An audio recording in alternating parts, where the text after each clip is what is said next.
আসসালামু আলাইকুম ওয়া রাহমাতুল্লাহি ওয়া বারাকাতুহু। প্রশ্ন করেছিলেন, কেউ যদি দাড়ি না রাখে মুসলিম হয়ে সে কি কাফের হয়ে যায় নাকি ফাসিক হয়ে যায়, তার ঈমান থাকবে কিনা? আলোচনা বুঝতে সাথেই থাকবেন। যারা এখনো চ্যানেলটি সাবস্ক্রাইব করেননি অবশ্যই সাবস্ক্রাইব করতে ভুলবেন না। দাড়ি না রাখলে সে ফাসিক হয়ে যাবে।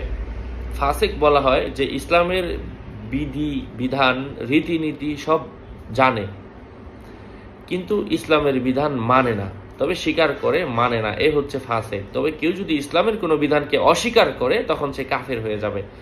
দাড়ি রাখার বিধান কেউ স্বীকার করে তবে সে রাখে না, সে ফাসিক। কিন্তু কেউ যদি বলে অস্বীকার করে, সে কাফের হয়ে যাবে। হোক সে জামাতে ইসলাম, হোক সে অন্য কোনো দলের লোক, হোক সে হিজবুত তাওহীদ।